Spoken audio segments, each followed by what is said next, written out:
In the park, Tessa Porter, Kate Fairbanks, will catch up with Claire Newman, Haley Aaron, over gelato, so they'll talk about Cole Howard's, Jay, Eddie Peck, passing and Mariah Copeland's, Cameron Grimes, decision to move out.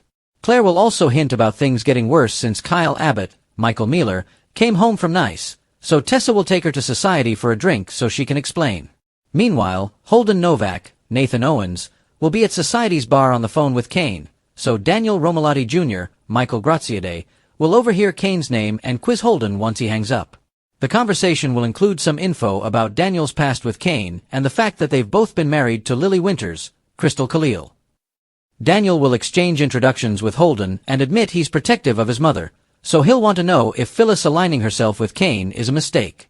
Holden will eventually grow suspicious of Daniel's questions and wonder if Kane put him up to digging for dirt. Daniel will assure Holden that's not the case, so Holden will relax a bit and open up about his desire to open a nightclub. Once Tessa and Claire arrive, Holden will order up a round of Vespers for all of them.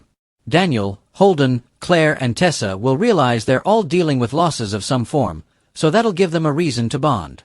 Although Holden lost the person he used to lean on when Damian Kane, Jermaine Rivers, died, Claire will feel confident that he'll find someone else to turn to. At the Abbott mansion, Jack will come home to find Diane has decorated with reminders of Italy.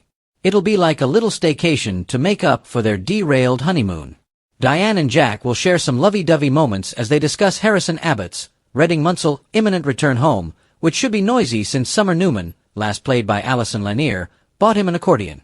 Jack and Diane will look forward to having rambunctious Harrison in the house again, but they'll enjoy the peace and quiet for now. After some talk about Kane and Victor Newman, Eric Braeden, Diane and Jack will discuss plans to reschedule their honeymoon, but they won't want to travel by train this time around. On Kane's train in Tuesday's Y&R episode, Phyllis will show up with a bottle of something fancy that she stole from Kane's chateau.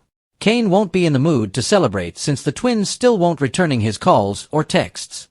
Phyllis will reflect on faking her demise and point out that her own children came around, so she'll predict that Kane's kids will come around, too.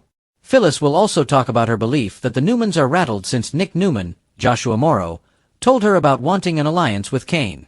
After Phyllis admits there's something she should have told Kane already, he'll flip out thinking she's betrayed him and will demand answers.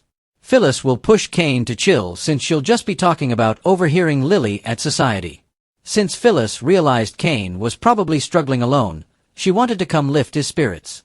Things will get awkward as Phyllis tries to pat Kane's shoulder, so she'll decide maybe she's overstayed her welcome. Kane will stop Phyllis from leaving and seem like he appreciates the gesture since they're a lot alike. That said, Kane will make it clear that they're not partners and that Phyllis isn't the queen to his king. After Kane points out they're not equals, Phyllis will seem okay with that and will toast to their mutual admiration. The Young and the Restless spoilers say Phyllis and Kane's alliance could get messier as time goes on.